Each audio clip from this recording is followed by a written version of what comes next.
छोटे कद वाले कुत्तों को गाइड डॉग की ट्रेनिंग में नहीं लिया जाता, लेकिन रॉकेट नाम का एक छोटा कुत्ता खास तौर पर ट्रेनिंग में शामिल किया गया। उसकी हाइट इतनी कम थी कि वह क्लास में दूसरे कुत्तों की तरह हाथ नहीं उठा पाता था। ट्रेनिंग के समय रॉकेट बस आगे ही आगे चलता रहा, लेकिन उसके साथ चल रहे इंसान का ध्यान नहीं रखा। जब खाने का वक्त आया तो बाकी कुत्ते मशीन का बटन दबाकर खाना निकाल लेते थे, लेकिन रॉकेट बटन तक ठीक से नहीं पहुंच पाता और खाना बाहर गिर जाता। कई दिन बीत गए, लेकिन रॉकेट बार बार वही गलतियां करता रहा।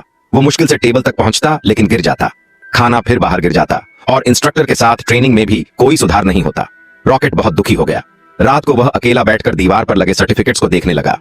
तभी उसने देखा कि एक और छोटा काला कुत्ता भी वहां था, जो एक गाइड डॉग बना था। ये देखकर रॉकेट को उम्मीद मिली। अब रॉकेट ने मेहनत शुरू कर दी। अगर वह बटन तक नहीं पहुंचता तो कूद कर दबाता, टेबल तक नहीं पहुंचता तो किताबें रखकर चढ़ जाता। ट्रेनिंग के समय जब रुकावट आती तो वह रुककर इंसान का इंतजार करता। कुछ महीनों बाद गाइड डॉग की परीक्षा हुई। जो पास होता वही गाइड डॉग बनता। रॉकेट की बारी सबसे पहले थी। वह इंसान को लेकर अच्छे से चल रहा था, लेकिन आखिर में एक रुकावट से टकराकर गिर गया। उसे बाहर निकाल दिया गया और फेल कर दिया गया। रॉकेट खिड़की से देख रहा था कि बाकी सभी कुत्ते पास हो गए हैं। उसकी आंखों में आंसू आ गए।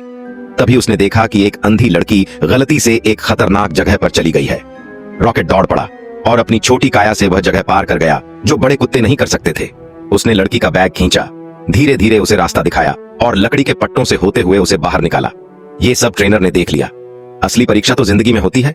स्कूल के प्रिंसिपल ने रॉकेट को हीरो मेडल पहनाया और रॉकेट आखिरकार एक गाइड डॉग बन गया।